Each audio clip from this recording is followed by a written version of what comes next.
Hello everyone and a very very good morning to all of you. सभी को visible Audible हूँ? एक बार सभी लोग मुझे कमेंट करके बता देंगे कि हाँ जी मैम आप विजिबल भी हो और ऑडिबल भी हो। ग्रेट। तो आज का एडिटोरियल सेशन स्टार्ट करते हैं। जितने भी नए स्टूडेंट्स हैं इस चैनल पे पहली बार आए हैं, सबसे पहले इस चैनल को सब्सक्राइब जरूर कर लेंगे, इस वीडियो को लाइक जरूर कर देंगे और शेयर जरूर कर देंगे। तो स्टार्ट कर रहे हैं आज का सेशन वोकैबुलरी के साथ। और आज का पहला वर्ड है, the very first word of the day is Herald. Herald करने का मतलब क्या होता है? किसी चीज का सिग्नल देना कि वो चीज होने वाली है, उसको क्या बोलते हैं? हेराल्ड करना। एक्शन की बात कर रहे हैं तो पार्ट ऑफ स्पीच क्या हो गया? वर्ब। जैसे ये हेराल्ड वर्ड होता है ऐसा ही बोर्ड वर्ड होता है, BODE। तो बहुत बार ये फ्रेज आता है जैसे कि बोर्ड इल। इसका मतलब क्या है? सिग्नल कैसा है? खराब सिग्नल है कि something bad is about to happen. अगर बोर्ड वेल हो इसका मतलब क्या है? अच्छा सिग्नल है, something good is about to happen. तो हेराल्ड का मतलब भी क्या होता है? सिग्नल देना किसी चीज का कि कैसा होने वाला है। To signal the arrival of something और अनाउंस इट पब्लिकली। आपने पब्लिकली अनाउंस कर दिया, बोल दिया कि ऐसा होने वाला है। अनाउंस करना, प्रोक्लेम करना, सिग्निफाई करना मीन्स किसी का सिग्नल देना। एंटोनिम्स: छुपा रहे हो आप, कंसील कर रहे हो, छुपा रहे हो, सप्रेस कर रहे हो, छुपा रहे हो, दबा रहे हो, हाइड कर रहे हो, छुपा रहे हो। कंसीलर आता है जिससे स्किन के दाग धब्बे छुपाए जाते हैं, मेकअप प्रोडक्ट होता है कंसीलर। तो कंसील मीन्स छुपाना। तो जो रिफॉर्म्स आए, रिफॉर्म्स मीन्स जो चेंजेस आए वो सिग्नल करते हैं, किस चीज का सिग्नल देते हैं? कि एक नया समय आने वाला है। एरा मीन्स समय। इंडियन एजुकेशन सिस्टम में एक नया समय आने वाला है। चलो अब हम छुपाने की बात कर रहे हैं तो एक बहुत ही इंपॉर्टेंट वर्ड होता है, बहुत बार एग्जाम में आता है, क्लैंडस्टाइन। क्लैंडस्टाइन क्या होता है? एडजेक्टिव होता है। इसका मतलब भी क्या होता है? सीक्रेट मैनर में कोई काम हो रहा है, छुप छुप के कोई काम हो रहा है, मतलब वो काम क्लैंडस्टाइन मैनर में हो रहा है। सिमिलरली एक वर्ड होता है कोवर्ट। कोवर्ट वर्ड का मीनिंग भी क्या होता है? को आ रहा है, को इज फॉर कवर, मीन्स वो काम कैसा है? हिडन है। तो ओवर्ट का मीनिंग क्या हो गया? ये भी एक एडजेक्टिव होता है। ओवर्ट में ओ आ रहा है, मतलब वो काम क्या है? ओपन है, सबके सामने है। अच्छा, किसी की चीजों को सबके सामने ले आने को क्या बोलते हैं? आपने उस चीज को क्या कर दिया? डाइवल्ज कर दिया। आपने क्या कर दिया? अनवेल कर दिया। क्या कर दिया? सॉरी एवरीवन, शगुन की छींक आ चुकी है। Just one.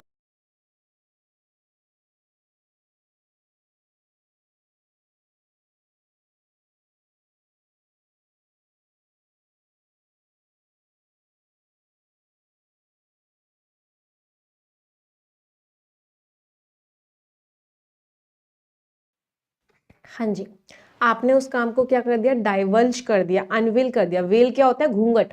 घूंघट उठा दिया उस पे से, उसको क्या कर दिया? डिस्क्लोज कर दिया। दो इडियम्स क्या किया आपने? स्पिल द बीन्स कर दिया। स्पिल द बीन्स मीन्स किसी का सीक्रेट बता दिया। Let the cat out of the bag means accidentally किसी का सीक्रेट सबके सामने आपने लाके रख दिया।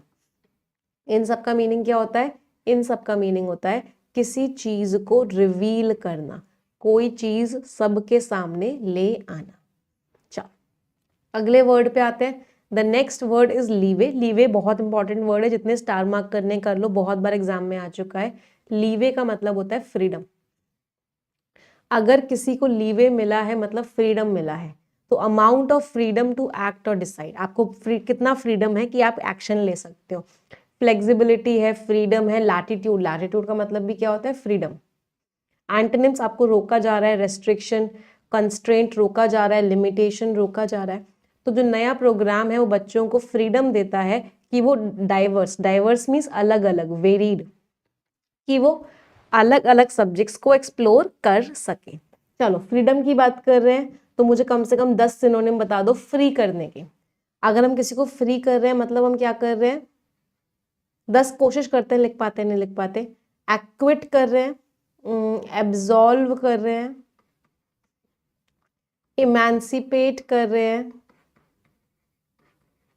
एक्सोनरेट कर रहे हैं, और अनलीश कर रहे हैं,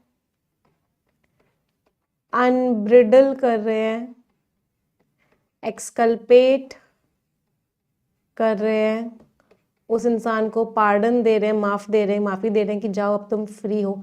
हमने उस इंसान को रिलीज कर दिया, वेरी गुड। हमने उस इंसान को एमनेस्टी दे दिया। एमनेस्टी का मतलब भी क्या होता है? एक तरीके से माफ़ी दे दी, जाओ अब तुम फ्री हो। हमने उस इंसान को लिबरेट कर दिया। इन सारे शब्दों का मीनिंग क्या है? हमने उस इंसान को फ्री कर दिया। हो गए 10? हाँ जी, हो गए 10। तो इन सब का मीनिंग क्या हो गया? आपने उस इंसान को क्या कर दिया? फ्री फ्रॉम ब्लेम कर दिया कि जाओ अब तुम क्या हो? फ्री हो। एक वर्ड रह गया था बिल्कुल सही, विंडिकेट कर देना, मीन्स उस इंसान को फ्री कर देना ब्लेम से। सारे के सारे वर्ड्स का पार्ट ऑफ स्पीच क्या है? सारे के सारे शब्द आपके वर्ब्स हैं, all of them are verbs. अगला है रिगर। रिगर का मीनिंग क्या होता है? बहुत स्ट्रिक्ट होना। दो शब्द होते हैं एक जैसे, एक होता है रिगर और एक होता है विगर।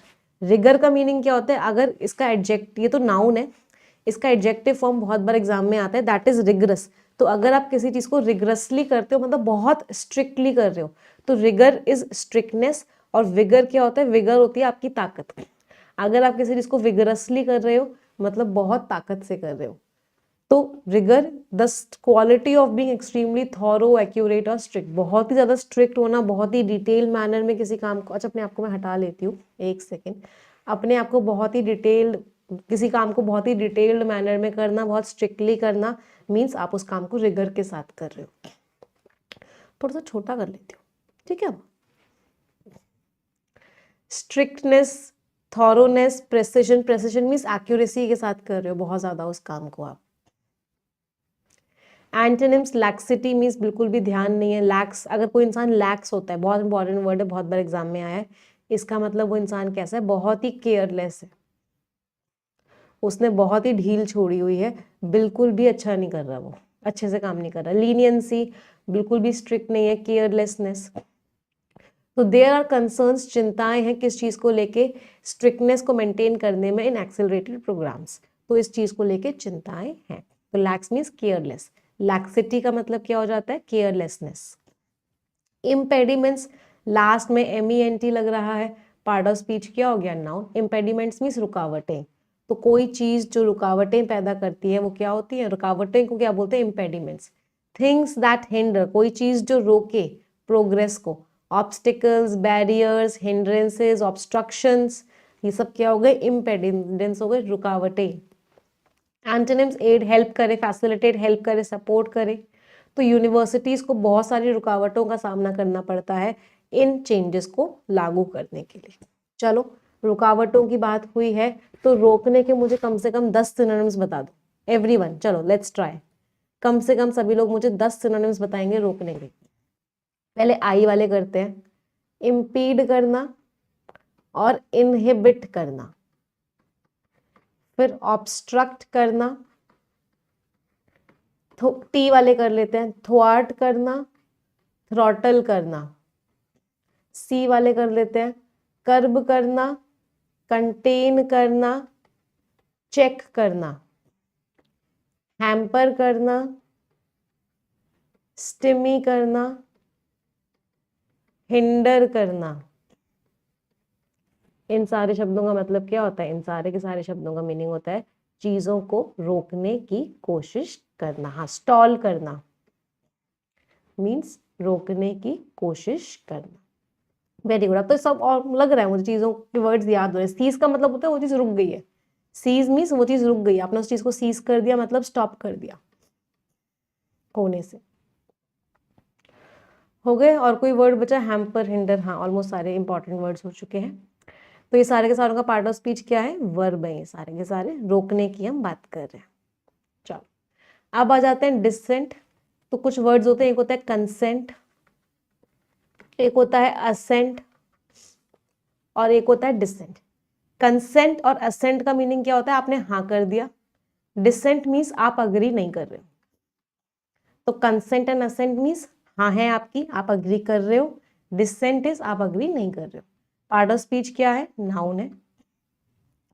तो द एक्सप्रेशन और holding of opinions that differ from those previously commonly और ऑफिशियली हेल्ड। तो आपके जो ओपिनियन है वो बाकी लोगों से बिल्कुल अलग है, इसका मतलब आपके अंदर क्या है? डिसेंट है। डिसएग्रीमेंट है, ऑपोजिशन है, प्रोटेस्ट कर रहे हो, मतलब आप नहीं मैच कर, आपके ओपिनियन मैच नहीं कर रहे हैं सामने वाले के से। अच्छा, जब आपके ओपिनियन मैच नहीं कर रहे होते हैं सामने वाले से, तो आप क्या कर रहे होते हो? You are a devil's advocate. एक इडियम होता है जिसको हम क्या बोलते हैं? Devil's advocate. आप किसका रोल प्ले कर रहे हो? आप डेविल एडवोकेट का रोल प्ले कर रहे हो। मतलब आपका जो ओपिनियन है वो बाकी लोगों के ओपिनियन से बिल्कुल ही अलग है। एंटोनिम्स पे आते हैं, अग्रीमेंट है, हाँ है। कंसेंसस, कंसेंसस का मीनिंग क्या है? सबकी बात सेम है। कंसेंसस वर्ड बहुत बार एग्जाम में आ चुका है। इसमें रूट वर्ड है को। को शब्द का मीनिंग होता है टुगेदर, साथ में। तो कंसेंसस सबकी बात एक है। हार्मनी मीन्स शांति है, सब एक ही बात कर रहे हैं। अच्छा, मुझे शांति के कुछ वर्ड्स बता दो। शांति के 2 वर्ड्स बहुत बार एग्जाम में आते हैं, एक होता है ट्रैंक्विलिटी और एक वर्ड क्या होता है? सेरेनिटी। इन दोनों शब्दों का मीनिंग क्या होता है? शांति, दैट इज पीस। तो जस्टिस धूलिया जो है उन्होंने डिसेंट एक्सप्रेस किया, मतलब वो अग्री नहीं कर रहे थे बातों से। उन्होंने एम्फेसाइज किया, जोर डाला किस चीज पे? कि जरूरत है, किस चीज की जरूरत है? ब्रॉडर, बड़े लेवल के economic inclusion. Economic inclusion means सबको साथ में लेके चलना है। इकोनॉमिक मीन्स हर तरह की लेवल पे लोगों को इंक्लूड करके चलना है। इंक्लूजन वर्ड कहाँ से बना? इंक्लूड करने से। Offset means balance. कोई चीज कम हो रही है तो आपने दूसरी चीज को बढ़ा दिया, मतलब बैलेंस कर दिया। तो ऑफसेट करने का मीनिंग क्या होता है? बैलेंस। इसको हम नाउन की तरफ भी यूज कर लेते हैं, वर्ब की तरफ भी यूज कर लेते हैं। तो इसका मतलब बैलेंस भी होता है और बैलेंस करना भी होता है। तो अ काउंटर बैलेंस और compensatory action to reduce an impact और इफेक्ट। तो किसी चीज के इम्पैक्ट या इफेक्ट को कम करने के लिए आप बैलेंस कर रहे हो किसी चीज को, आप ऑफसेट कर रहे हो। फॉर एग्जाम्पल, आपके क्वांट्स में 10 नंबर कम आए तो इंग्लिश में आपके 10 नंबर ज्यादा आ गए, तो दोनों चीजें क्या हो गई? इससे आपका ओवरऑल स्कोर क्या हो गया? बैलेंस हो गया। काउंटर एक्ट करना, बैलेंस करना, काउंटर बैलेंस। एंटोनिम्स, बैलेंस तो नहीं कर रहे और बढ़ा दे रहे हो। इंग्लिश में भी 10 नंबर कम ही आ गए तो एग्जासर्बेट कर रहे हो, एग्रावेट कर रहे हो, मीन्स खराब चीज और खराब हो गई, बैलेंस नहीं हुई। तो पेड़ों को उगाने से क्या हो सकता है? बैलेंस हो सकता है कार्बन एमिशंस। एमिशंस मीन्स धुआं जो इंडस्ट्रियल एक्टिविटीज से निकलता है। अच्छा, 3 वर्ड्स होते हैं, इनको एक बार सीखते हैं। जो धुआं निकलता है उसको क्या बोलते हैं? उसको बोलते हैं एमिशंस। जो लिक्विड निकलता है, जो गंदा पानी निकलता है, गंदा लिक्विड निकलता है, उसको क्या बोलते हैं? एफ्लुएंट। तो एमिशंस इज पॉल्यूटेड एयर, गंदा धुआं। Effluent is what? जो गंदा पानी निकल रहा है। और इसके जैसा एक और वर्ड होता है एफ्लुएंट। ये दोनों तो नाउन हो गए, ये दोनों तो पॉल्यूशन दिखा रहे हैं, जो धुआं निकल रहा है और जो गंदा पानी निकल रहा है, गंदा लिक्विड निकल रहा है। एफ्लुएंट एक एडजेक्टिव होता है जिसका मीनिंग क्या होता है? ओप्यूलेंट। ओप्यूलेंट का मतलब क्या होता है? ओप्यूलेंट मीन्स रिच, अमीर, वेल्दी, अमीर, प्रॉस्पेरस, अमीर, थ्राइविंग। थ्राइविंग कौन होता है? जो ग्रो कर रहा हो, जो आगे बढ़ता चला जा रहा हो, मीन्स अमीर। याद रखना ये डिफरेंस है ना। चलो अगले वर्ड पे आते हैं। The next word is conundrum. बहुत ही ज्यादा इंपॉर्टेंट वर्ड है, बहुत बार एग्जाम में आ चुका है। पहेली, कैसी है ये पहेली? तो कोनंड्रम का मीनिंग क्या होता है? पहेली। पार्ट ऑफ स्पीच क्या हो गया? नाउन। अ कंफ्यूजिंग और डिफिकल्ट प्रॉब्लम और क्वेश्चन। तो कोई भी एक बहुत कंफ्यूजिंग डिफिकल्ट प्रॉब्लम हो, पहेली। पजल हो, एनिग्मा। एनिग्मा बहुत इंपॉर्टेंट वर्ड है, बहुत बार एग्जाम में आ चुका है। डेलेमा, डेलेमा का मतलब क्या होता है? समझ नहीं आ रहा, करूं तो करूं क्या, नहीं समझ आ रहा, करूं तो करूं क्या, इधर जाऊं या उधर जाऊं, इस एग्जाम की तैयारी करूं या उस एग्जाम की तैयारी करूं, या शादी कर लूं। तो आप किस में हो? आप एक डेलेमा में हो, मीन्स कंफ्यूजन में हो। क्या कह सकते हो इसको? कंफ्यूजन में हो। पहेली का और कोई सिनोनिम याद आ रहा हो? रिडल। रिडल क्या होता है? एक तरीके से पहेली ही होती है। एंटोनिम्स, सॉल्यूशन है, क्लैरिटी है, सिंप्लिसिटी है। तो कंपनी ने एक प्रॉब्लम को फेस किया, एक पजल फेस किया कि प्रॉफिट कैसे बढ़ाए, बिना स्टाफ को कट किए, बिना लोगों को निकाले हुए प्रॉफिट कैसे बढ़ाए। हाँ, क्वांडरी भी एक पहेली ही होता है, बिल्कुल सही, बहुत अच्छा वर्ड है क्वांडरी। इसका मतलब भी क्या होता है? एक तरीके से क्या है? पहेली है। एनिग्मा और कोनंड्रम बहुत इंपॉर्टेंट वर्ड्स है। चलो, आपने किसी चीज को अंडर पिन कर दिया, इसका मतलब क्या हो गया? आपने उस चीज को सपोर्ट किया है। तो अगर आप किसी चीज को अंडर पिन कर रहे हो, इसका मतलब क्या है? आप उस चीज को सपोर्ट कर रहे हो। नीचे से पिन लगा के आपने क्या किया? सपोर्ट कर दिया। एक्शन की बात कर रहे हैं, पार्ट ऑफ स्पीच क्या हो गया, वर्ब। सपोर्टेड और strengthened by a solid foundation, आपने उसको सपोर्ट किया, रेनफोर्स किया, बोल्स्टर किया, स्ट्रॉन्ग बनाया, मतलब फोर्टिफाई किया, सपोर्ट करके उसे और स्ट्रॉन्ग बना दिया। फोर्ट रूट वर्ड का मीनिंग क्या होता है, फोर्ट रूट वर्ड का मीनिंग होता है स्ट्रेंथ, ताकत। अच्छा, अंडर के 2-3 वर्ड्स कर लेते हैं। एक वर्ड होता है अंडर स्कोर करना, अंडर पिन का मीनिंग होता है सपोर्ट करना। अंडर स्कोर का मतलब क्या होता है, किसी चीज को हाईलाइट करना। आपने किसी चीज पे जोर डाला इज व्हाट, आपने उस चीज को अंडरस्कोर किया, हाईलाइट किया। फिर एक अंडरमाइन होता है, अंडरमाइन का मतलब क्या होता है, आपने उस चीज को कमजोर बना दिया, अंडरमाइन कर दिया, मतलब उस चीज को आपने कमजोर बना दिया। एंटोनिम्स क्या होगा, वीकन कमजोर कर दिया, अंडरमाइन कमजोर कर दिया, डिस्टेबलाइज्ड उसकी स्टेबिलिटी खराब कर दी, मीन्स कमजोर बना दिया। तो कंपनी की सक्सेस जो थी वो किस चीज से सपोर्टेड थी, बाय इनोवेटिव टेक्नोलॉजी। ये वो लोग बहुत ज्यादा नई नई टेक्नोलॉजी ला रहे थे, उस चीज से कंपनी की सक्सेस बहुत ज्यादा सपोर्टेड थी। अगला वर्ड है एक्सपेडाइटिंग, एक्सपेडिट करना या प्लीज एक्सपेडाइट द प्रोसेस, मतलब क्या करो, इस प्रोसेस को एक्सपेडाइट करो। इसका मतलब क्या है, इस प्रोसेस को जल्दी जल्दी करवाओ, मीन्स स्पीडली करवाओ। ये इसका वर्ब फॉर्म हो जाता है, तो ये भी वर्ब का V1 + ing फॉर्म हो गया। मीन्स उस काम को हमको क्या करना है, जल्दी जल्दी करना है, तुरंत करना है। स्पीडिंग अप अ प्रोसेस और एक्शन, हेस्टन करना है। हेस्ट बहुत इंपॉर्टेंट वर्ड है, हेस्ट मेक्स वेस्ट, सुना है ये कहावत, haste makes waste. Haste makes waste का मतलब क्या होता है, जल्दी जल्दी में किया हुआ काम कैसा होता है, जल्दी जल्दी में किया हुआ काम खराब ही होता है, कभी भी सही नहीं होता। एक्सेलरेट करना, जल्दी करना, क्विकन करना, जल्दी करना। एंटोनिम्स, आप धीरे धीरे कर रहे हो, डिले कर रहे हो, हिंडर कर रहे हो, हौले हौले कर रहे हो, रोक रहे हो, स्लो कर रहे हो, हौले हौले कर रहे हो। किसी चीज को पोस्टपोन कर रहे हो, मीन्स नहीं करना चाहते उसे जल्दी जल्दी। पोस्टपोन करने का फ्रेजल वर्ब क्या होता है, आपने उस काम को पुट ऑफ कर दिया, आपने उस काम को क्या कर दिया, डेफर कर दिया, DEFER। आपने उस काम को प्रोक्रास्टिनेट कर दिया। इन सारे शब्दों का मीनिंग क्या होता है, आपने उस काम को पोस्टपोन कर दिया। तो ये भी एंटोनिम्स हो गए, आपने बाद पे डाल दी कि अभी नहीं करेंगे, बाद में करेंगे। तो इन सारे शब्दों का मीनिंग क्या हो गया, डिले कर देना, बाद में करेंगे। तो expediting the approval process, approval process को जल्दी जल्दी करवाने से क्या होगा, बेनिफिट हो जाएगा नए प्रोजेक्ट्स को। अगला वर्ड है ओमन। ओमन भी क्या होता है, सिग्नल होता है। कि कैसा सिग्नल है, गुड ओमन है तो अच्छा सिग्नल है, बैड ओमन है तो खराब सिग्नल है। तो omen is what, a sign और warning of a future event, एक फ्यूचर इवेंट का साइन या warning. Sign, indication, premonition. Premonition में देखो प्री रूट वर्ड है, प्री मीन्स बिफोर, तो आपने पहले से ही पता लगाने की कोशिश करी कि क्या होने वाला है, तो वो क्या हो गया, प्रीमोनिशन हो गया, ओमन हो गया। कहते हैं ना, ये वाली आंख फड़कना एक बैड ओमन है, या ये वाली आंख फड़कना एक अच्छा फॉर ओमन है। तो जो क्लियर स्काई है उसको देखा गया एक सिग्नल, किस चीज का सिग्नल देखा गया, सक्सेसफुल जर्नी का, कि अच्छी जर्नी होगी। अच्छा, एक इडियम भी होता है, फीलिंग इन वंस बोन्स। क्या होता है, फीलिंग इन वंस बोन्स। इसका मतलब क्या होता है, आपको अंदर से कुछ फीलिंग आ रही है कि ये होने वाला है।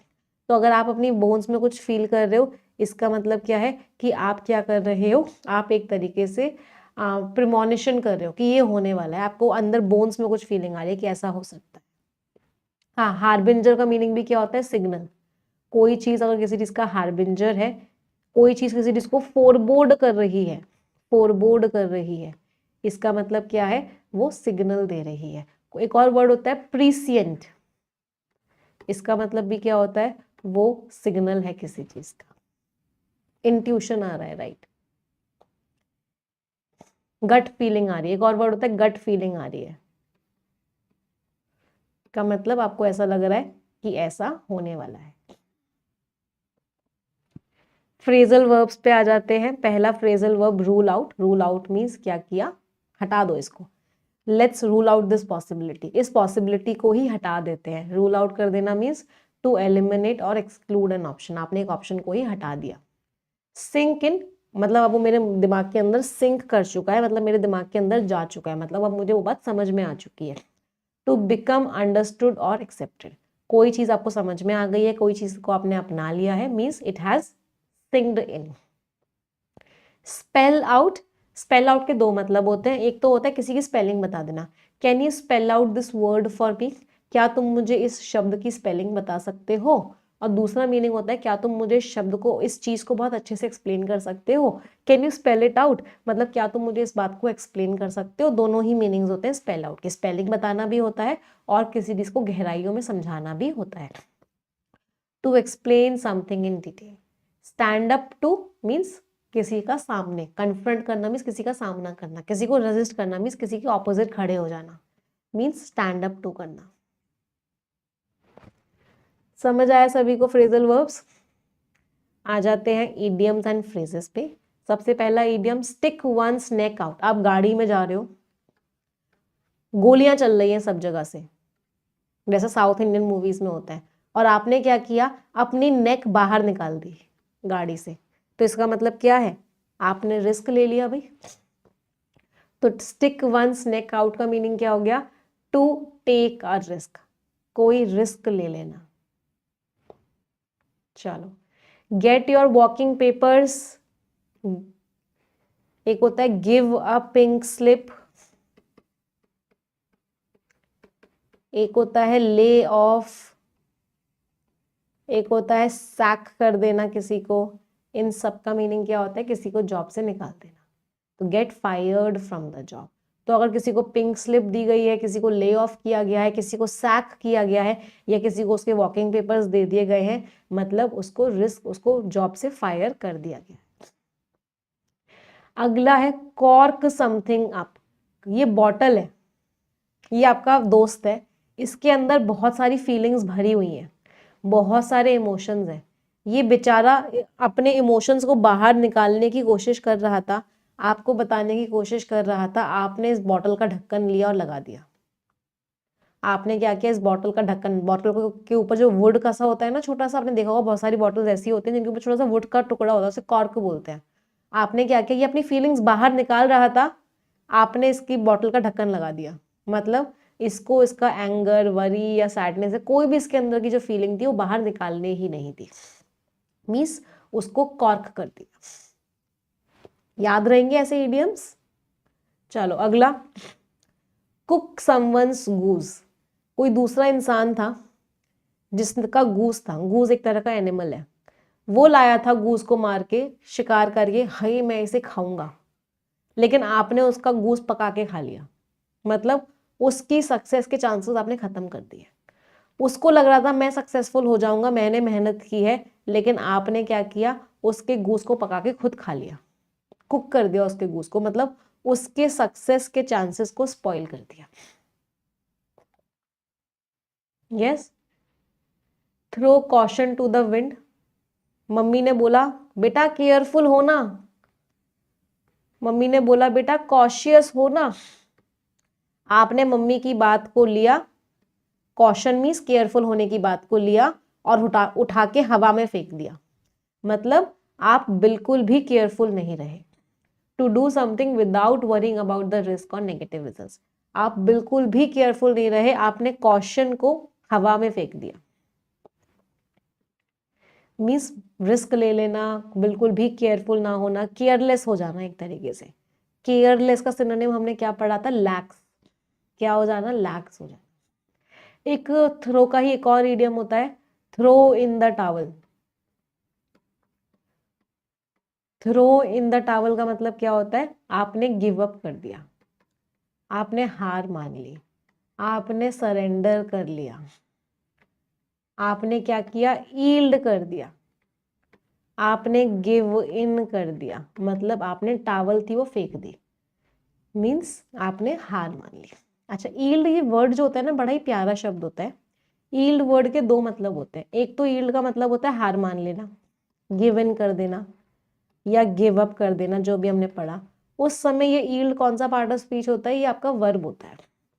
ईल्ड का एक और मतलब होता है, एंड दैट इज आउटपुट। कितना आउटपुट निकला, कितना फाइनल प्रोडक्ट निकला, उस समय ईल्ड नाउन का रोल भी प्ले करता है, वर्ब का रोल भी प्ले करता है। तो ईल्ड वर्ड के दो मतलब। समझ में आया सभी को? मजा आया वोकैबुलरी में? चलिए आ जाते हैं आज के आर्टिकल पे।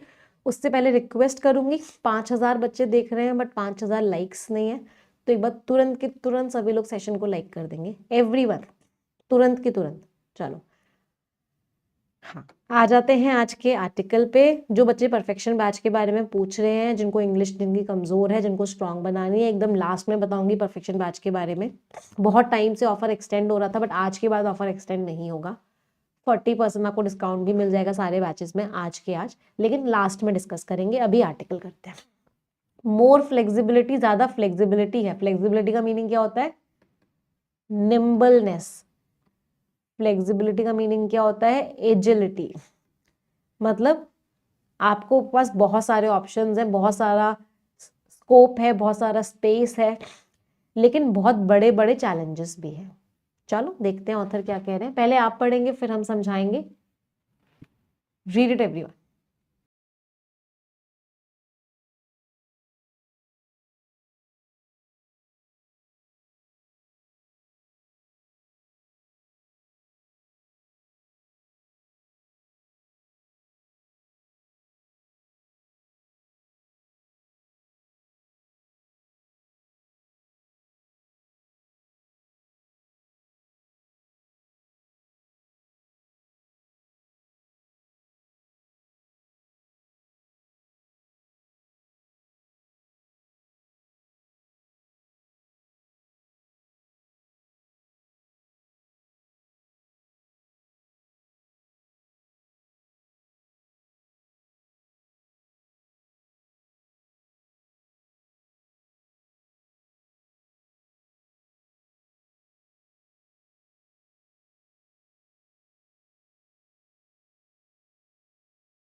हाँ जी, क्या लिखा हुआ है चलो देखते हैं।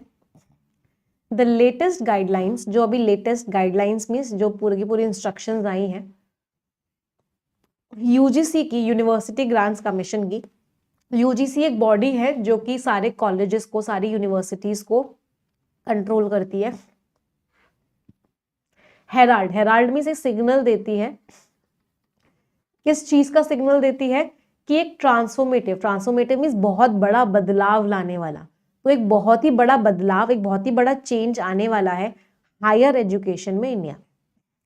अमंग अदर रिफॉर्म्स, चलो बाकी के चेंजेस तो हैं ही हैं, लेकिन इनके बीचों बीच यूजीसी ने क्या किया है? इंट्रोड्यूस किया है इन एक्सेलरेटेड डिग्री प्रोग्राम। एक नया प्रोग्राम यूजीसी लेके आया है, जिस प्रोग्राम का नाम है एक्सेलरेटेड डिग्री प्रोग्राम। वैसे एक्सेलरेटेड वर्ड का मीनिंग क्या होता है?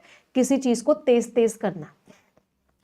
और एक एक्सटेंडेड डिग्री प्रोग्राम भी लेके आया है अंडर ग्रेजुएट बच्चों के लिए, मतलब जिनकी अभी ग्रेजुएशन पूरी नहीं हुई है, विच विल अलाउ देम, जो उनको अलाउ करेगा कि ये बच्चे अपनी डिग्रीज या तो जल्दी कंप्लीट कर लेंगे या फिर लेटर बाद में भी कंप्लीट कर सकते हैं स्टैंडर्ड ड्यूरेशन की। फॉर एग्जांपल 3 साल की ड्यूरेशन है, तो एक ऐसा प्रोग्राम लेके आया है यूजीसी जिसमें आप क्या कर सकते हो? एक्सेलरेट कर सकते हो, मतलब 3 की जगह कम टाइम में भी डिग्री ले सकते हो, या एक्सटेंड भी कर सकते हो, मतलब 3 की जगह ज्यादा टाइम में भी डिग्री अपनी ले सकते हो। ये जो नया पैराडिग्म है, पैराडिग्म मीन्स मॉडल, तो ये जो नया मॉडल है एम्स टू क्रिएट, इसका मकसद क्या है? इसका मकसद है कि एक ग्लोबली कॉम्पिटिटिव, ग्लोबली मीन्स दुनिया भर में हम सबसे कम्पीट कर पाए, एक ऐसा एजुकेशनल फ्रेमवर्क बन जाए, एक ऐसा एजुकेशनल सिस्टम बन जाए जिनमें बच्चों को ज्यादा क्या मिले? ऑटोनॉमी मिले। Autonomy means independence. तो एक ऐसा सिस्टम बनाया जाए जिसमें बच्चों को क्या मिले? बहुत ही ज्यादा इंडिपेंडेंस मिले और फ्लेक्सिबिलिटी मिले। फ्लेक्सिबिलिटी में उनको एरिया मिले, स्पेस मिले, स्कोप मिले, में ज्यादा चांसेस मिले, जिससे कि वो चार्ट आउट कर सके, chart out their academic trajectory. Trajectory means रास्ता, एकेडमिक मीन्स पढ़ाई का, और चार्ट आउट करने का मीनिंग है बना सकें, तो अपने पढ़ाई का रास्ता जो है बना सके। इन अ रिजिड, रिजिड मीन्स बहुत ही स्ट्रिक्ट, रिजिड मीन्स इनफ्लेक्सिबल। तो एक बहुत ही जब इनफ्लेक्सिबल एजुकेशन सिस्टम होता है, मतलब जिसमें चेंजेस नहीं होते हैं, जैसे कि इंडिया का है, दिस इज पर्टिकुलरली, अब ये जो आया है पर्टिकुलरली मीन्स स्पेशली रेवोल्यूशनरी है। रेवोल्यूशनरी मीन्स बहुत बड़ा बदलाव है। While an accelerated degree program, जल्दी अपनी डिग्री ले लेना, ये जो है एडवांटेजियस होगा, फायदेमंद होगा फॉर स्टूडेंट्स, उन बच्चों के लिए who are keen to means interested, जो किस चीज में इंटरेस्टेड है, to join the workforce quickly, कि उनको जल्दी से जल्दी जॉब मिल जाए, तो उनके लिए जल्दी डिग्री लेना फायदेमंद होगा। और हु विश टू गेन, जिनकी चाहत है कि उनको जल्दी प्रोफेशनल एक्सपीरियंस मिले, या फिर जो चाहते हैं और सेव मनी, कि वो पैसा बचा सके ऑन ट्यूशन फीस पे। द एक्सटेंडेड डिग्री प्रोग्राम, और जो एक्सटेंडेड डिग्री प्रोग्राम है कि आप आराम आराम से डिग्री ले लो, 3 साल से ज्यादा में ले लो, विल अलाउ स्टूडेंट्स, वो बच्चों को क्या देगा, द लीवे मीन्स फ्रीडम देगा। किस चीज का फ्रीडम देगा, टू एक्सप्लोर कि वो बहुत सारे सब्जेक्ट्स को एक्सप्लोर कर पाएंगे, अपनी डिग्री के बीच में अंडरटेकिंग्स लेना, इंटर्नशिप्स ले पाएंगे, एंगेज कर पाएंगे, इन्वॉल्व हो पाएंगे रिसर्च प्रोजेक्ट्स में, ट्रैवल कर पाएंगे, नई नई स्किल्स सीख पाएंगे, और बैलेंस कर पाएंगे एकेडमिक परस्यूट्स में, जिस चीज को आप चाहते हो, जिस चीज के आप पीछे होते हो उसको बोलते हैं परस्यूट, तो एकेडमिक परस्यूट्स कर पाएंगे, मतलब एकेडमिकली जो चीजों को वो चाहते हैं उनको बैलेंस कर पाएंगे अपने पर्सनल और अपने प्रोफेशनल कमिटमेंट से। तो पूरे पैराग्राफ में क्या बात बोली ऑथर ने, कि यूजीसी 2 चेंजेस लाने वाला है। पहला चेंज है एक्सेलरेटेड डिग्री प्रोग्राम, जो कहता है कि आप कम समय में भी अपनी डिग्री ले सकते हो। ये फायदेमंद उन बच्चों के लिए जिन बच्चों को जॉब करने की जल्दी है, जिन बच्चों को एम्प्लॉयमेंट लेने की जल्दी है, जिन बच्चों को पैसे बचाने हैं कि 1 साल के और पैसे ना देने पड़े। दूसरी तरफ एक्सटेंडेड डिग्री प्रोग्राम, जिसमें आप अपनी डिग्री आराम आराम से ले सकते हो, वो किन बच्चों के लिए फायदेमंद होगा, जिन बच्चों को बहुत सारी पढ़ाई करनी है, जिन बच्चों को खूब सारी इंटर्नशिप्स लेनी है, जिन बच्चों को खूब सारी रिसर्च करनी है, नई नई चीजें सीखनी है। तो ये दोनों चीजें जो यूजीसी लेके आया है, ये बहुत ही बड़ा चेंज है हमारे एजुकेशन सिस्टम में। समझ में आया पैसेज सभी को, एवरीवन? चलो अब आ जाते हैं ग्रामर पे। मुझे कुछ कुछ क्वेश्चंस का आंसर देंगे सभी लोग। इस हेराल्ड वर्ब का सब्जेक्ट बता दो, एक्सेलरेटेड का पार्ट ऑफ स्पीच बता दो,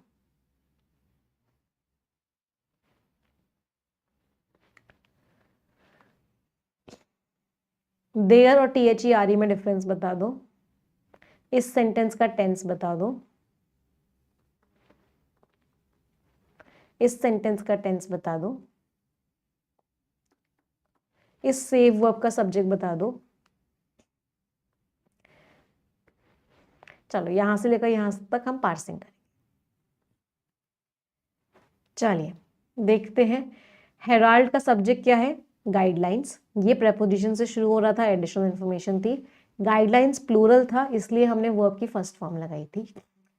accelerated degree program, program noun है, नाउन के बारे में जो वर्ड बताता है एडजेक्टिव होता है। ये वर्ब की थर्ड फॉर्म है, एडजेक्टिव का रोल प्ले कर रही है, तो इसको हम क्या बोलेंगे, पास्ट पार्टिसिपल। ये देयर का मतलब होता है उनका, उनका, उनकी, मतलब ये जो देयर होता है एडजेक्टिव होता है, पॉजेसिव एडजेक्टिव होता है, किसी का हक दिखाता है किसी चीज के ऊपर। ये जो THE देयर होता है, इसके 2 मतलब होते हैं। एक मतलब होता है वहां, उस केस में इसका पार्ट ऑफ स्पीच होता है, ये एडवर्ब ऑफ प्लेस होता है, ये जगह बताता है। क्या हो जाता है, ये एडवर्ब ऑफ प्लेस। एक देयर, ये देयर एक प्रोनाउन भी होता है, जब इसका खुद का कोई मतलब नहीं होता, ये सिर्फ सेंटेंस को कंप्लीट करने के लिए आता है। सेव इस हु के लिए यूज किया गया था, हु विश, नहीं सॉरी, सेव का हु नहीं था सब्जेक्ट, सेव वर्ब का कोई सब्जेक्ट ही नहीं था। क्यों, क्योंकि ये टू के आगे आ रहा था। जब भी कोई वर्ब प्रेपोजिशन के आगे आता है उसको कोई सब्जेक्ट नहीं होता। टू गेन और सेव, तो टू का पैरेललिज्म था, या तो वो ज्यादा जल्दी एक्सपीरियंस लेना चाहते हैं या फिर वो पैसा बचाना चाहते हैं। तो टू के आगे वर्ब की फर्स्ट फॉर्म लग रही है, तो इसका मतलब इस सेव का कोई सब्जेक्ट नहीं था। आर कीन एक ही वर्ब है, वर्ब की फर्स्ट फॉर्म है, तो ये आपका सिंपल प्रेजेंट टेंस है। दिस इज पर्टिकुलरली रेवोल्यूशनरी एक ही वर्ब है, वर्ब की फर्स्ट फॉर्म है, तो ये भी आपका सिंपल प्रेजेंट टेंस ही है। अब आ जाते हैं पार्सिंग पे। द आपका आर्टिकल हो गया, एक्सटेंडेड एडजेक्टिव हो गया, डिग्री भी एडजेक्टिव हो गया, प्रोग्राम नाउन हो गया, विल वर्ब हो गया, अलाउ वर्ब हो गया, स्टूडेंट्स नाउन हो गया, द आर्टिकल हो गया, लीवे नाउन हो गया, to preposition, explore verb, a article, broader adjective, range noun, of preposition, subjects noun. undertake verb, internships noun, engage verb, in preposition, research adjective, projects noun, travel verb and conjunction, learn verb, new adjective, skills noun and conjunction, balance verb, academic adjective, pursuits noun, with preposition, personal adjective and conjunction, professional adjective, commitments noun. कितने लोगों के सारे answers ठीक निकले? I hope many of you. जिन लोगों को भी प्रॉब्लम है 120 रूल्स ऑफ ग्रामर एक बार जरूर देख लें. चलिए नेक्स्ट पैराग्राफ पढ़ते हैं, सभी लोग रीड करेंगे.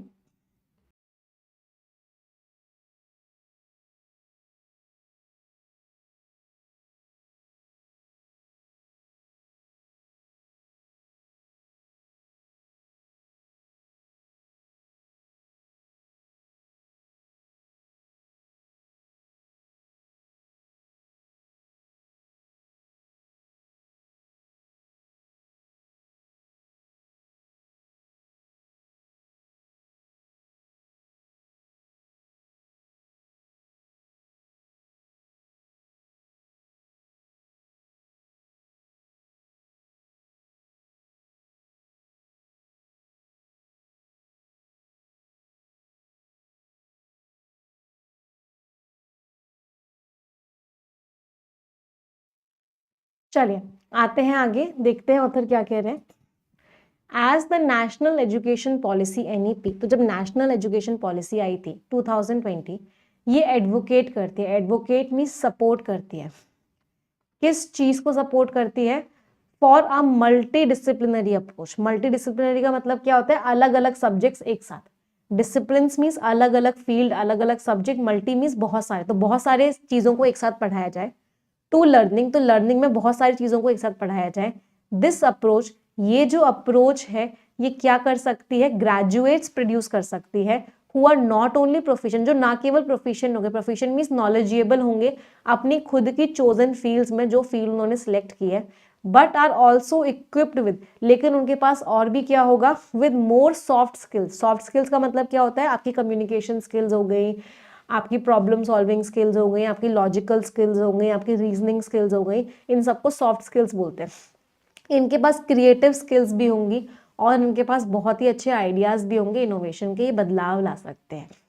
इन एडिशन, इसके अलावा, by aligning the structure of undergraduate education, अगर जो हमारी अंडर ग्रेजुएट की एजुकेशन है, अगर हम उसको इंटरनेशनल स्टैंडर्ड्स के हिसाब से ला दें, अंडर ग्रेजुएट एजुकेशन को इंटरनेशनल स्टैंडर्ड्स के हिसाब से हम मैच कर दें. अलाइनिंग का मीनिंग क्या होता है? मैच कर. तो अगर हम दोनों को मैच कर दें तो जो रिफॉर्म्स हैं, रिफॉर्म्स मीन्स जो चेंजेस हैं, उनका मकसद क्या है? कि वो ग्रेटर मोबिलिटी लेके आएंगे, मतलब इंडियन स्टूडेंट्स मूव कर पाएंगे. Mobility means movement, both with in India, India के अंदर भी और बाहर भी. कि अगर हमारी एजुकेशन बाहर के हिसाब से हो गई, इंटरनेशनल स्टैंडर्ड्स के हिसाब से हो गई, तो हमारी एजुकेशन की वैल्यू बाहर की कंट्रीज में भी होगी और इंडिया में भी होगी. जो फ्लेक्सिबल क्रेडिट सिस्टम है, फ्लेक्सिबल में जिसको आप चेंज कर सकते हो अपने हिसाब से, ये जो क्रेडिट सिस्टम है जिसको इंट्रोड्यूस किया गया इन चेंजेस के अंदर, इस बच्चों को अलाउ करेगा कि वो आगे बढ़ सकते हैं अपनी खुद की स्पीड पे, to progress at their own speed. They can tailor, tailor means customize करना, अपने हिसाब से बनाने को क्या बोलते हैं? टेलर करना. तो वो टेलर कर सकते हैं अपने एकेडमिक एक्सपीरियंसेस को, जो उन्होंने सीखा है उसको वो अपने हिसाब से बना सकते हैं. टू देयर स्पेसिफिक नीड्स, अपनी खुद की ज़रूरतों के हिसाब से बना सकते हैं, अपने इंटरेस्ट के हिसाब से बना सकते हैं, और अपने आने वाले जो करियर के गोल्स हैं, फ्यूचर के जो करियर गोल्स हैं, उनके हिसाब से बना सकते हैं.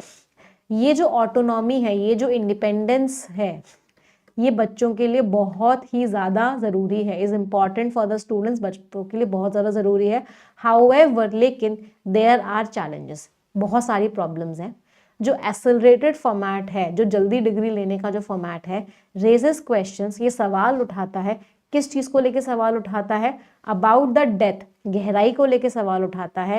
And rigour, rigour means strictness, कि कितना स्ट्रिक्टनेस मतलब कितने चीज़ों को फॉलो किया गया है उस एजुकेशन में जो बच्चों को दी गई है. तो ऑथर ने क्या बोला इस पैराग्राफ में? कि सारी चीज़ें बहुत अच्छी है, क्रेडिट सिस्टम दे दिया गया, आप अपने हिसाब से पढ़ सकते हो, आपको मल्टी डिसिप्लिनरी अप्रोच दी जा रही है, वो सब कुछ पढ़ाया जा रहा है, तो आपकी soft skills, creative skills, hard skills सब कुछ इंप्रूव हो रहा है, सब कुछ बढ़िया है। लेकिन एक प्रॉब्लम है, और प्रॉब्लम क्या है? प्रॉब्लम ये है कि अगर आप जल्दी अपनी डिग्री ले रहे हो तो क्या आप उस गहराई में पढ़ रहे हो? क्या आपने उस शिद्दत के साथ पढ़ाई करी है, या सिर्फ जल्दी जल्दी में डिग्री लेने के चक्कर में आपने बस जल्दी जल्दी निकाल दी अपनी डिग्री? तो ये चीज है जो प्रॉब्लमैटिक है, ऐसा ऑथर ने बोला। यस, चलो नेक्स्ट पैराग्राफ रीड करेंगे सभी लोग। और क्या बात है, 5500 बच्चे देख रहे हैं, 5500 स्टूडेंट्स आर वाचिंग। एक मुझे स्क्रीनशॉट जरूर भेज देना है ना व्हाट्सएप नंबर पे, मैक्सिमम नंबर ऑफ स्टूडेंट जो वॉच कर रहे हैं उनका।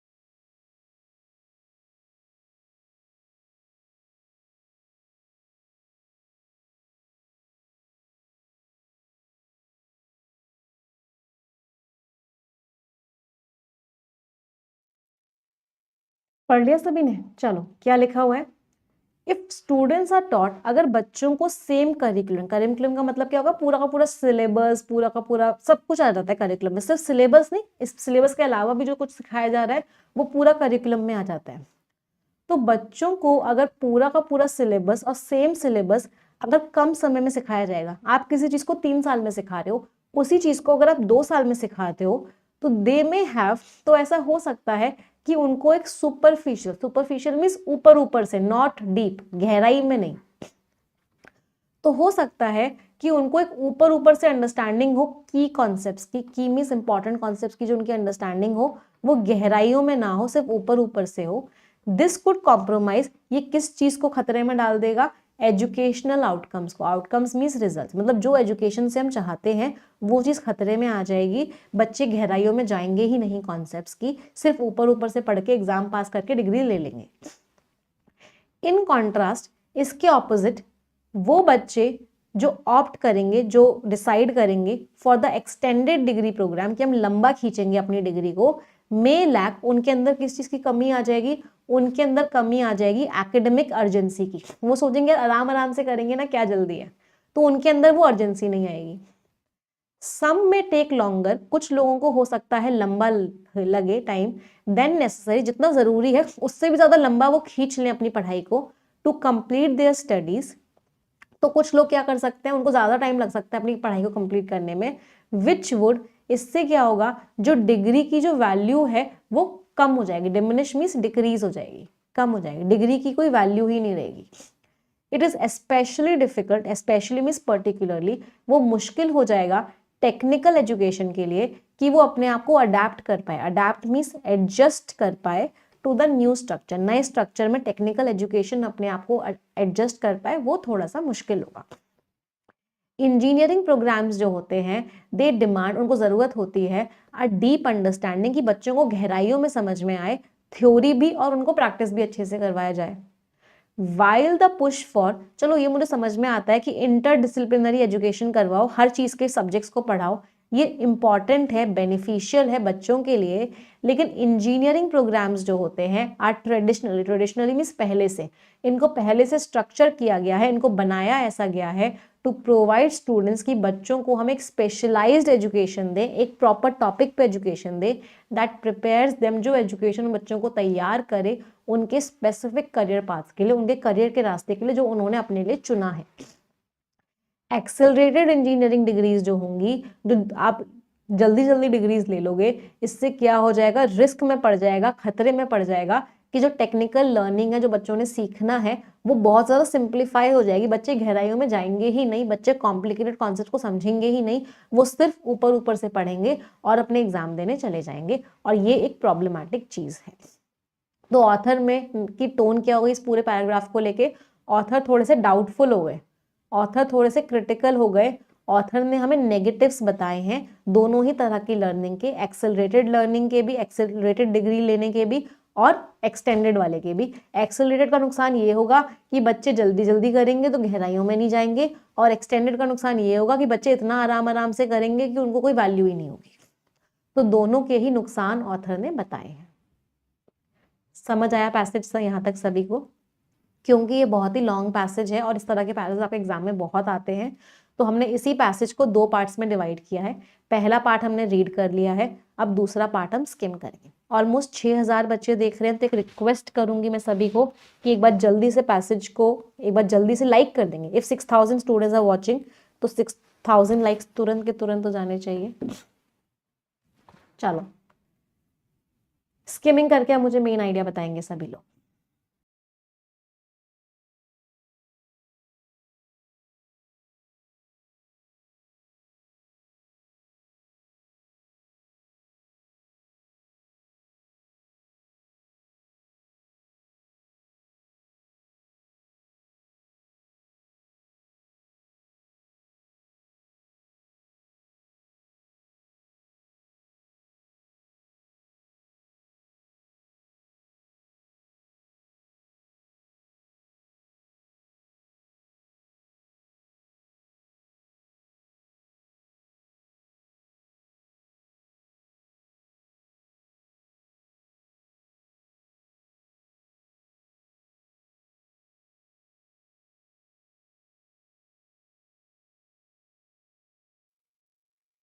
चलो आगे क्या लिखा हुआ है?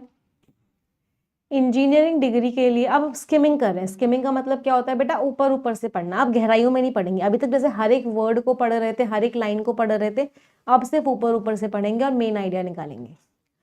तो इंजीनियरिंग डिग्री को गहराइयों वाली स्टडी चाहिए होती है इन सारे सब्जेक्ट्स की।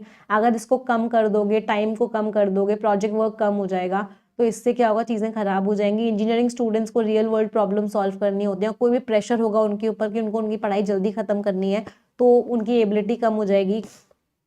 एक्सटेंडेड डिग्री में भी यही प्रॉब्लम है। एक्सटेंडेड डिग्री में क्या होगा? बच्चों को ज़्यादा अपॉर्चुनिटी मिलेगी चीज़ों को करने की, लेकिन एक फाइनेंशियल बर्डन हो जाएगा। अगर बच्चा लंबा अपनी डिग्री चलाएगा तो उसको हर साल की फीस भी देनी पड़ेगी, और तो इसीलिए जो लोग ऑलरेडी इकोनॉमिक कॉन्स्टेंट्स फेस कर रहे हैं, जिनके पास पैसे की कमी है, तो उनको वो लोग एक्सटेंडेड डिग्री नहीं करेंगे।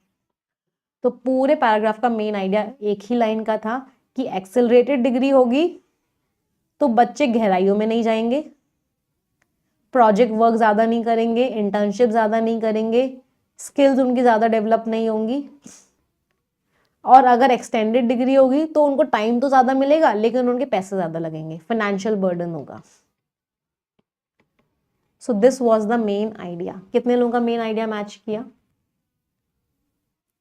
I hope many of you. चलो नेक्स्ट पैराग्राफ, मेन आइडिया बताएंगे सभी लोग।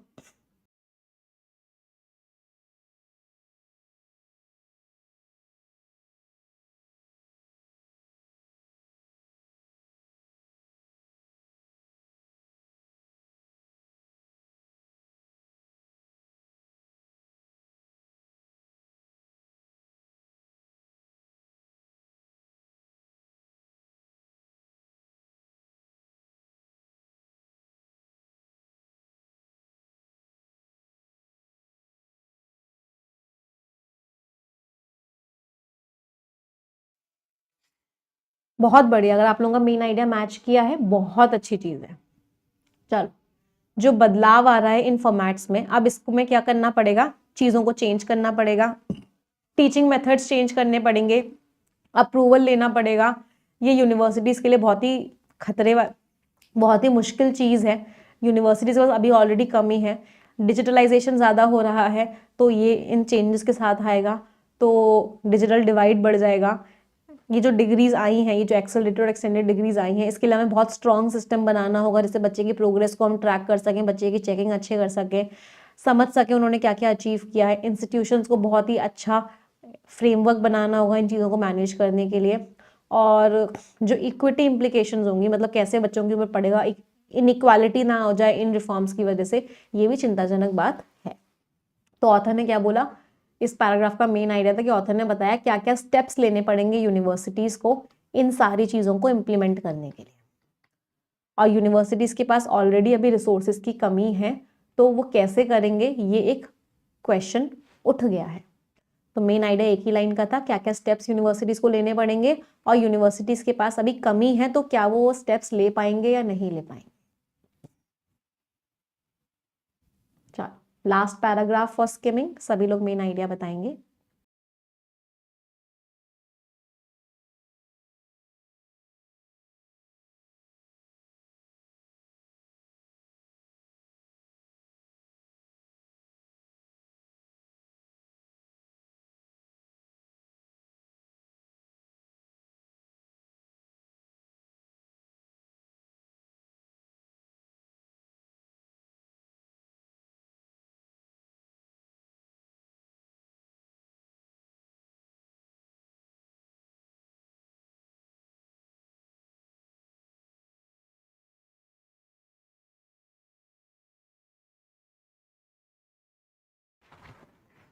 हाँ जी, लास्ट पैराग्राफ क्या कह रहा है, जो बच्चे गरीब बैकग्राउंड से हैं उनको इस सिस्टम में आगे बढ़ने में प्रॉब्लम होगी, उनको ना ही कोई गाइडेंस मिलेगा, ना ही कोई सपोर्ट होगा, और हो सकता है बच्चे ड्रॉप आउट भी कर ले, मतलब कॉलेज से बाहर भी हो जाएं अगर वो बाकी लोगों के लेवल पे नहीं आ पाए तो। जो फैकल्टी है उनको भी सब अपने आप को चेंज करना पड़ेगा, ये भी एक रुकावट है। टीचर्स को प्रोफेशनल ट्रेनिंग लेनी पड़ेगी डिमांड्स के हिसाब से अपने आप को एडजस्ट करने के लिए। तो ये सारी चेंजेस जो आ रहे हैं, इनकी जो सक्सेस है ये ना केवल डिपेंडेंट है बच्चों की एबिलिटी पे, बल्कि टीचर्स की एबिलिटी के ऊपर भी डिपेंडेंट होगी। अगर इन चैलेंजेस को हमने एड्रेस कर लिया, अच्छे से इन्वेस्टमेंट कर लिया, स्टाफ को, फैकल्टी को अच्छे से रिक्रूट कर लिया, और एक कमिटमेंट रखा कि हम सबको साथ में लेके चलेंगे, तो ये जो रिफॉर्म्स हैं बहुत अच्छा कर सकते हैं और इंडिया को ये हेल्प करेंगे अपने ड्रीम को रियलाइज करने में। और ड्रीम क्या है, विकसित भारत 2047 तक। तो ऑथर ने क्या बोला, इसका मेन आइडिया क्या था कि सिर्फ बच्चों के ऊपर ही डिपेंड नहीं करेगा ये चेंजेस अच्छे हैं या खराब है, ये सबके ऊपर डिपेंड करेगा। टीचर्स के ऊपर डिपेंड करेगा कि टीचर्स ट्रेंड है या नहीं है, कॉलेजेस के ऊपर डिपेंड करेगा, यूनिवर्सिटीज के ऊपर डिपेंड करेगा कि उनके पास सारी रिसोर्सेज हैं या नहीं है। अगर सब कुछ अच्छे से हुआ तो ये रिफॉर्म्स बहुत अच्छे हैं, ऐसा ऑथर ने बोला। समझ आया पैसेज सभी को? टोन कैसी थी, एनालिटिकल थी, बैलेंस्ड थी। ऑथर ने तारीफ भी करी और नुकसान भी बताए। ऐसा नहीं है कि सिर्फ नुकसान नुकसान बताए हो, और ऐसा भी नहीं है सिर्फ तारीफ तारीफ की हो। ऑथर की जो अप्रोच थी बैलेंस्ड अप्रोच थी। चलो अब क्वेश्चंस पे आते हैं। Reading comprehension, it's time to do reading comprehension now. देखते हैं कितने लोगों को पैसेज समझ में आया। First question for all, answer बताएंगे सभी लोग। पढ़िए ध्यान से and tell me the answer. What is the primary aim, main मकसद क्या है? मेन मकसद है बच्चों को फ्लेक्सिबिलिटी देना, मेन मकसद है बच्चों को इंडिपेंडेंस देना। स्ट्रिक्ट डिसिप्लिनरी बाउंड्रीज को हटा दो, कि डिसिप्लिनरी बाउंड्रीज मीन्स एक ही फील्ड में आप एक ही चीज पढ़ रहे हो, उसको हटाना मकसद है? नहीं। सब बच्चे सेम स्पीड पे ग्रेजुएट करें? नहीं। हाँ, बच्चों को इंडिपेंडेंस देना, बच्चों को फ्लेक्सिबिलिटी देना। टेक्निकल एजुकेशन को ऊपर रखो, मल्टी डिसिप्लिनरी लर्निंग से अलग अलग सब्जेक्ट्स एक साथ मत पढ़ाओ, टेक्निकल एजुकेशन ही पढ़ाओ? नहीं। नेक्स्ट क्वेश्चन, आंसर बताएंगे।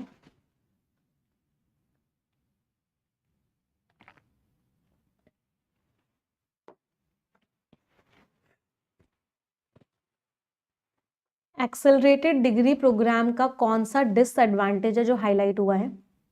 एक्सेलरेटेड है, जल्दी जल्दी डिग्री कर रहे हो तो फाइनेंशियल बर्डन बढ़ेगा नहीं।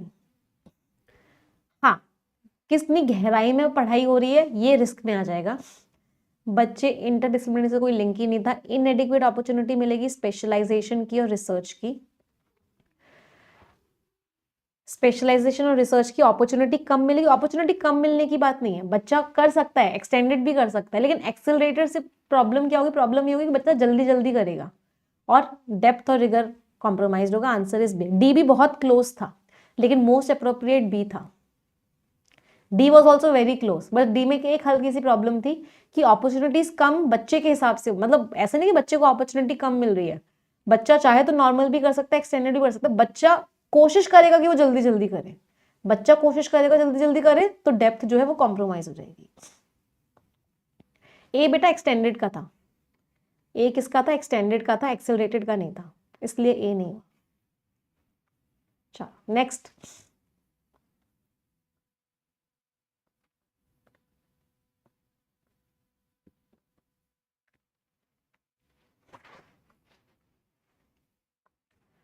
कौन सा कंसर्न है जो पैसेज में उठाया गया है टेक्निकल एजुकेशन के अडेप्टेशन को लेके?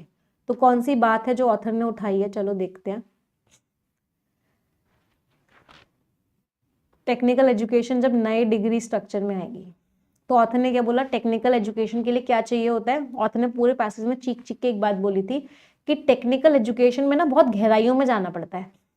बच्चा जब इंजीनियरिंग का कोर्स करता है तो उसे रियल वर्ल्ड प्रॉब्लम सॉल्व करनी होती है, तो उसे बहुत गहराइयों में जाना होता है, बहुत डिटेल में पढ़ाई करनी होती है, एक एक चीज को समझना होता है। तो अभी नया स्ट्रक्चर आ गया तो बच्चा गहराई में जाएगा ही नहीं। चलो अब ऑप्शंस देखते हैं। इंटरडिसिप्लिनरी लर्निंग की अवेलेबिलिटी कम हो जाएगी, नहीं। बच्चे जो है रिसर्च नहीं करेंगे, डिस्करेज हो जाएंगे। फाइनेंशियल बर्डन बढ़ जाएगा यूनिवर्सिटीज के ऊपर, कोई सेंस नहीं है। हाँ, जो रिक्वायरमेंट्स है, रिगरस रिक्वायरमेंट्स होती हैं टेक्निकल एजुकेशन की, बहुत गहराइयों में जाना होता है, लेकिन वो उसको क्या कर देगा, सिंप्लीफाई कर देगा, बच्चा गहराइयों में जाएगा ही नहीं। राइट आंसर इज डी, उसको तो बस जल्दी डिग्री लेनी है और जॉब करनी है। नेक्स्ट क्वेश्चन,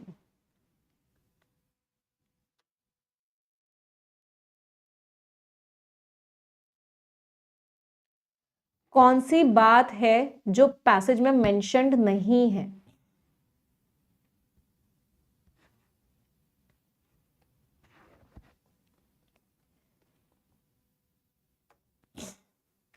कौन सी चीज है जो पैसेज में मेंशन नहीं है? Equity concerns for students from under privileged background, जो बच्चे गरीब हैं उनके लिए प्रॉब्लम आएगी, ये मेंशन था।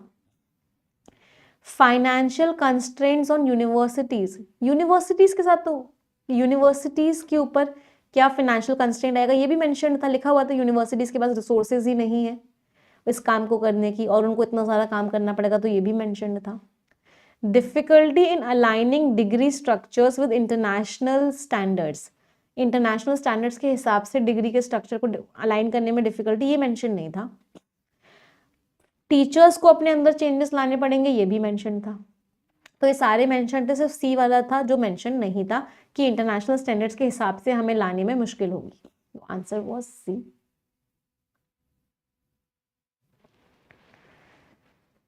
पैसेज क्या सजेस्ट कर रहा है, इंपॉर्टेंट है। कौन सी चीज है जो इंपॉर्टेंट है इन रिफॉर्म्स की सक्सेस में? हाँ, स्ट्रैटेजिक प्लानिंग, इन्वेस्टमेंट, इंक्लूसिविटी, सारी इंपॉर्टेंट है। मैंडेटरी प्रोफेशनल डेवलपमेंट स्टूडेंट्स का नहीं, टीचर्स का इंपॉर्टेंट था, टीचर्स के लिए बोला गया था। टेक्निकल वाले को ऊपर रखो, इसको प्रायोरिटाइज करो, बाकी सबको नीचे रखो, नहीं। शिफ्ट, डिजिटल एजुकेशन में जो शिफ्ट है उसको एक्सेलरेट करो, ऐसा भी नहीं बोला कि ये इंपॉर्टेंट। इंपॉर्टेंट क्या है, अच्छे से प्लान करो, पैसा लगाओ और सबको साथ में लेके चलो, ये ऑथर ने सजेशंस दिए थे लास्ट में। Answer was. मजा आया? चलो देखते हैं कितने ईडियम्स आपको याद हुए, मीनिंग्स बताएंगे सभी लोग। Stick one's neck out means risk लेना। Get your walking papers, job से बाहर निकाल दिए जाना। कॉर्क समथिंग, आप किसी की फीलिंग्स को दबा देना, बाहर ना निकलने देना। कुक समवंस गूज, किसी की सक्सेस के चांसेस को स्पॉइल कर देना। Throw caution to the wind, careless हो जाना। E, A, D, C and B. Scores everyone. 10 शब्द हैं, इनमें से 3 वर्ड्स का मीनिंग सभी लोग कमेंट में लिखेंगे। आप सभी की जिम्मेदारी है कि आप कम से कम 3 वर्ड्स का मीनिंग कमेंट में लिखेंगे ही लिखेंगे। इट इज़ अ रिस्पॉन्सिबिलिटी, और हर कोई अपनी जिम्मेदारी पूरी करेगा हर हालत में। जो जो बच्चे मीनिंग्स लिखेंगे उनमें से एक बच्चे को हम success no more an illusion book भी गिफ्ट करेंगे, उस बच्चे के घर वो बुक भिजवाई जाएगी। तो मेक श्योर करो कि सभी लोग कम से कम 3 वर्ड्स का मीनिंग कॉमेंट में लिखें ही लिखें, सबको लिखने हैं, एवरीवन। यस, ये जो 40% का डिस्काउंट आपको मिल रहा है, इसकी लास्ट डेट आज है, आज के बाद ये एक्सटेंड नहीं होगा, ऑलरेडी बहुत एक्सटेंड हो चुका है। आप कोड लगाओगे सफलता, अगर आपको सारे सब्जेक्ट्स पढ़ने, कंप्लीट बैंकिंग की तैयारी करनी है तो प्रीमियम ले लोगे, सिर्फ इंग्लिश पढ़ना है तो निमिषा बंसल एक्सक्लूसिव ले लोगे, मॉक टेस्ट, टारगेट, जो भी आपको लेना है आपको 40% डिस्काउंट में मिल जाएगा, आज आखिरी डेट है। परफेक्शन बैच को आप ज्वाइन कर लो, जितना डिले करोगे परफेक्शन बैच को ज्वाइन करने में उतनी ही प्रॉब्लम होगी। परफेक्शन नया स्टार्ट हो चुका है, उसकी क्लास 1 से आपको देखना शुरू करना है। आज वेंसडे है, वेंसडे के दिन परफेक्शन यूट्यूब पे होता है, तो आज हम यूट्यूब पे करेंगे क्लास, और हम SBI क्लर्क मेंस का एक बहुत ही अच्छा पेपर सॉल्व करेंगे। बहुत मज़ा आने वाला है उसमें डेफिनेटली। तो मिलते हैं 9 बजे परफेक्शन की क्लास में। जिन बच्चों ने सब्सक्रिप्शन नहीं लिया हुआ है आज के आज ले लेना, और कल से क्लासेस में आना स्टार्ट कर देना। लैक्स ऑफ स्टूडेंट्स क्लासेस में रेगुलरली आ रहे हैं, लैक्स ऑफ स्टूडेंट्स। अगर आप क्लासेस में रेगुलरली नहीं आ रहे हो तो आप तो कंपटीशन में ही नहीं हो। इस बात को मैं गारंटी के साथ कह सकती हूँ कि अगर आप परफेक्शन और एडिटोरियल में रेगुलरली आ गए, सिर्फ ये 2 क्लासेस आपने रेगुलरली कर ली, तो इंग्लिश की कोई फिक्र ही नहीं करने की ज़रूरत, इंग्लिश की कोई टेंशन ही नहीं। अगर 2 से 3 महीने भी परफेक्शन और एडिटोरियल में रेगुलरली आ गए, तो रोज़ के रोज़ आ गए, इतना ड्रास्टिक इंप्रूवमेंट होगा इंग्लिश में, पेपर इतने इजी लगेंगे, बट उसके लिए आपको इन दोनों में रेगुलरली आना पड़ेगा, and that is very very very important. ये बहुत इंपॉर्टेंट है सभी के लिए। तो मिलते हैं परफेक्शन की क्लास में, आज यूट्यूब पे मिलेंगे 9 बजे। तो सेशन एंड करते हैं। Thank you everyone, God bless you, और बस ऐसे ही पढ़ाई करते हुए चलो, और सफलता पार्टी में हम मिलेंगे आप सभी के सिलेक्शंस के बाद।